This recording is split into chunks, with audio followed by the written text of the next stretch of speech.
Hello, and thank you so much for joining us today for the Festival of Cinema NYC Virtual Filmmaker Interviews. I'm Stephen S. Miller, cabaret star, and I'm being joined by my fabulous co-host, Bonnie Rose, star of film and television.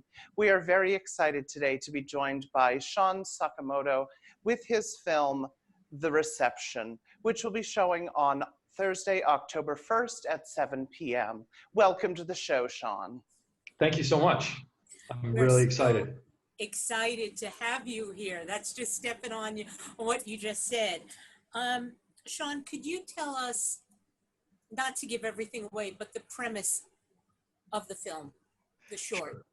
Of course. The Reception is about two men who are trapped in a bunker in the final moments of their lives, and they're debating maybe what they should have done differently. This is after a wedding where they're grieving the loss of their son. So it's a little grim, but it's really about finding, I think, sweetness in the present amid any circumstances. And what was the inspiration to do this, and the inspiration not only to do this, but to do it now? Great question. Thank you. The inspiration was when I was sitting on my couch watching the Charlottesville Nazis, or the carrying their torches and chanting Nazi slogans, I think over a year ago. My background is German. My grandmother and grandfather were from Germany. And so I was raised with this strong kind of sense that I had to be vigilant about terrible social movements and destructive social movements. And I'd always thought growing up, like, oh, I know what I would do if my country was going crazy. You know, I wouldn't go along with that. And then I felt in that moment that my country's going crazy. And I realized I didn't exactly know what to do or how to do it.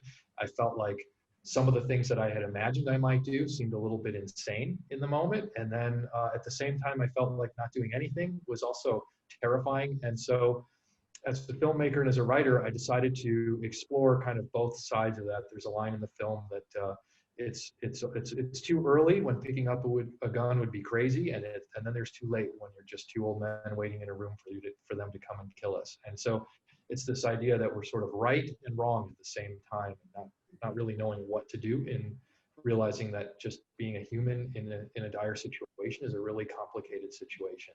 It looks simple in hindsight, but I think as we're living through really tumultuous times and not knowing what's happening or what's going on, it's very complicated. I wanted to explore that, not knowing that things would get as grim as I feel they have, but just exploring that moment.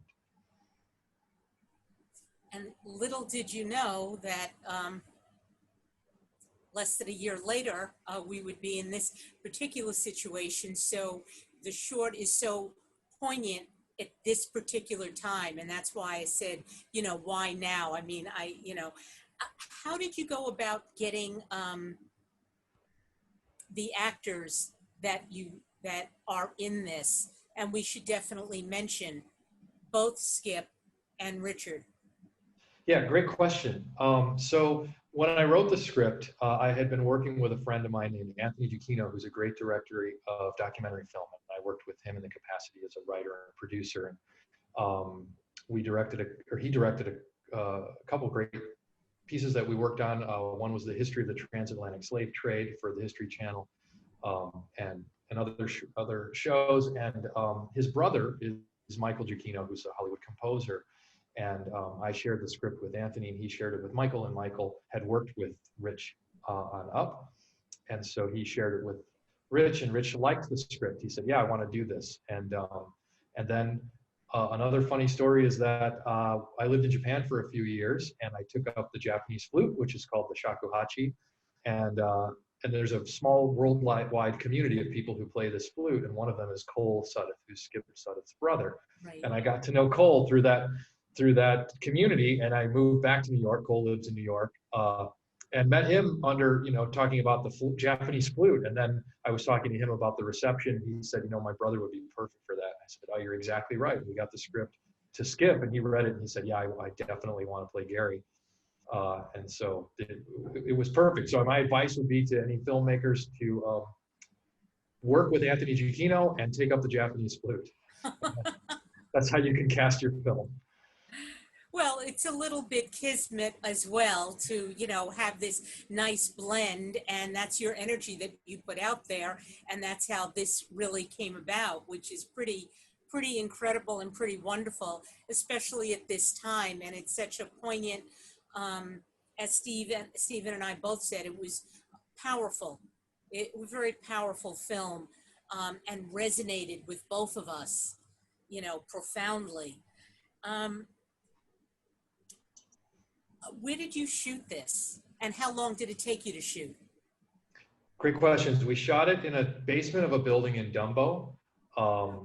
It cost a lot of money to get that location. There was a location company managing that space. I think it's a building that was like under renovation or something. So I did look around. I wanted sort of like a bunker looking kind of basement. And so we found that location in Dumbo, and then we shot it over 2 days. It was really a day and a half. And the set dresser did a great job too. And so it was just a raw space. I think we made it look really good. Especially the last moment, which I'm not going to give away. In following through, and how excited are you? And we really hope you can be here with us to see the film at a drive-in in Queens. Yeah, you can bet that I am very, very excited. I opened a Zipcar account and have booked a car just for the night. I will definitely be there. It's going to be so exciting to see Rich and Skipp 10 stories tall, or however big it's going to be. I can't wait to see the reception on the big screen in a car. It's going to be fabulous. And I just want to express my gratitude to all of you who, in these incredibly stressful times, have managed to put this festival together and to provide a screening for this filmmaking community. It's incredible work that you're doing, and I'm really, really grateful to be a part of it. So thank you. Oh, well, we're so grateful that you joined us today and that you're going to be with us at the film festival. Thank you so much. Stephen, back to you.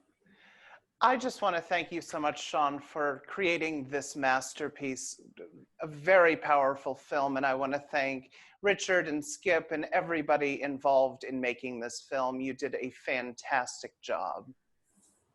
Thank you. Thanks. I can't wait to see it and see the other films in the festival. It's going to be a fabulous night at the drive-in in Queens. And now I just want to thank my fabulous co-host, Bonnie Rose, for a wonderful talk with Sean. So again, thank you. See you at the drive-in.